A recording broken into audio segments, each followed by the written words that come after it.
oo aan soo dhawaanaynay waxaana la yiri waxaa dhici doona iswareejis markaas waxaan ku iri ma alaab baan nahay maxay tahay iswareejis kala sheegay waxaaba ka sii darnay taas iswareejiska ha socdee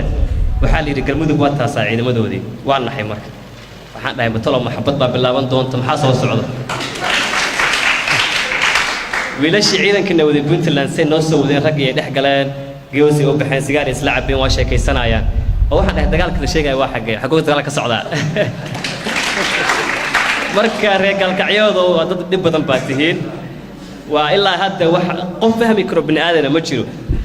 rag xabadna isku dhacayo saaxiibana ah famil ah xidid ah tol ah walaal ah meel idin raac malaydin ya marka waxaan rabaa inaan idin sheego dadka gaalkacyo degan koonfur iyo north iyo south kaba inta degan waxaan wax loo dulqaadan kara ma يعني dhalinyarada waxay leeyihiin future adduunka waa hormaray dhalinyaradan quruxda badan ay u jeedaan wiilashan iyo gabdhahan ilmahay dhali doonaan ilmahay sii dhali doonaan inaan ka fikirno aayahooda inaan diyaarino maanta looma baahna inaan qori isku qaadano midda kale waxaan rabaa inaan idin sheego meesha la isku dagaalayo geedka waan soo arkay waxaan isdhahay geed lacag soo daadanayso iyo malab iyo adduunyo iyo diamond iyo dahab waa geed cidaa wax yaala ma laha inna lillahi wa inna ilayhi raaji'uun waxaas waa ceeb runaantii gaalkacyo waa astaan ta Soomaaliya oo dhan Hargeyso Xamar Boosaaso meel kasta isku xirtaa resource badan baan yeelan karnaa gaalkacyo oo dhan hadaana labada dhinac waa magaalada isku xirta Soomaaliya dhan isku xirta waa the central point strategic location ay ku taala gaalkacyo laakiin ina maskaxdayna ka shaqeysino waay sidii aan meeshaas u maali lahayn ma rabno cunug dambo agoon inuu meeshaas ka soo baxo ma rabno maamad dambo gabar dambo in asay loo saaro ma rabno Soomaalnimo kuma jirto islaamnimo kuma jirto wax loo dul qaadan karna ma aha waa faanteen Soomaaliya xamar markaan joognay runaantii ragga siyaasadda ku jiro maamuladan wado anigoo cidna aflaga deynaynin shacbi isla cabayna ayagana wiilashayna banaankaas ay xabad isla dhacayaan ma sometimes waxaas loo dul qaadan karo marka waa ku mahadsantihiin markaad meelahan oo kale imaatid waa qiiroonaysaa xaleedahay dhulka weyn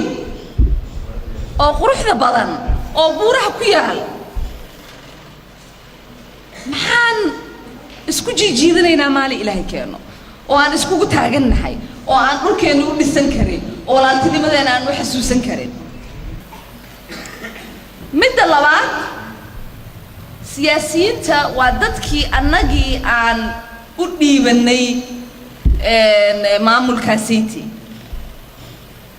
in ay xasuusnaadaan haddii dadkii wixii ay ka ballan qaadeen aysan fulinin in ay yihiin dad beenoolayaal ah taasna beri lala xisaabtamaayo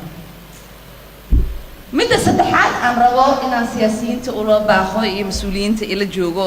kuwaan inta joogay iyo kuwa Soomaaliya oo dhan waxa waaye inay xasuustaan inay iyaga ilmo leeyihiin oo mustaqbalka ilmahooda ay u rabaan hooyo kasta iyo aaba kasta waddankan ku nool inuu mustaqbalkaasi u rabo oo wixii ciyaalkooda ay la jecel yihiin ay la jeclaadaan ciyaalka Soomaaliya